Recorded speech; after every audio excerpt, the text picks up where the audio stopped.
Interfaith Sanctuary has been helping people and families experiencing homelessness in the Treasure Valley for almost 2 decades.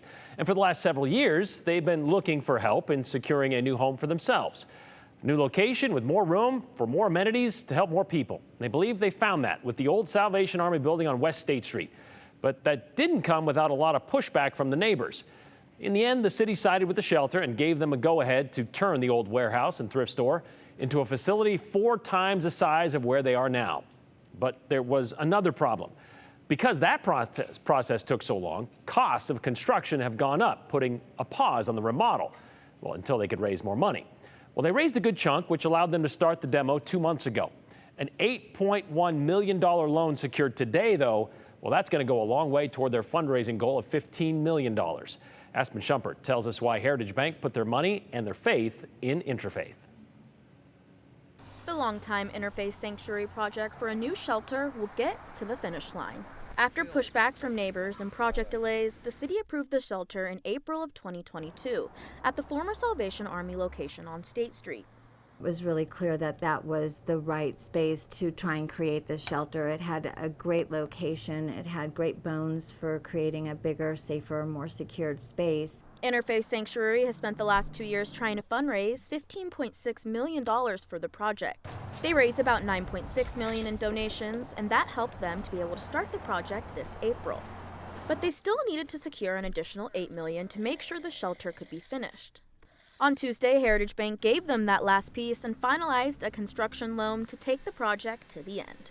Heritage Bank cared about the project. They saw that it was essential. They realized that we were a tricky partner, but they were willing to figure out how to make it work. She says being able to create a campus-like shelter is a game changer. Their guests, now at different locations, will be back all on one property. 42,500 square feet and able to serve 205 guests. We have an outbuilding that actually will have 20 private rooms, and those are for guests who have really established stability. They have savings, they're employed, and they're stuck on a waiting list for housing. Then the main campus building is for our single men and women, and it also includes the medical dorm, the recovery room, the well-being room, the art and music room, the day shelter, the computer lab, the laundry facility. So it's got everything for the single men and women. And then with a separate location, it's attached to the building, but it has its own entry and exit, is the family building. It's a 2-story building that will serve families with children, and we can serve about 100 guests in that portion.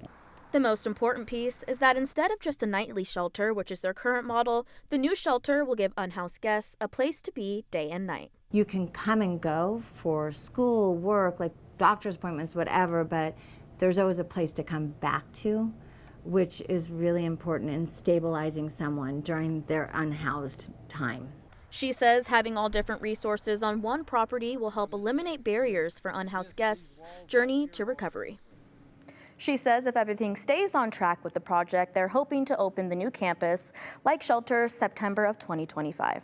Brian. Okay, so they've been using the Red Lion downtown for the space to make up what they don't have in their current facility. Right. They've been given a little bit of leeway with these places, right, to kind of keep going this long and still using them. They have, yeah, and once the new shelter opens, they'll move everyone from their current emergency shelter off into the new shelter, and then over at the hotel, they're on contract, and that will end once everything is set to go at the new place as well. So everybody's kind of giving them that kind of benefit of the doubt. Yeah, they'll have a few months to be able to move it all in. Awesome. All right. Thanks, Aspen.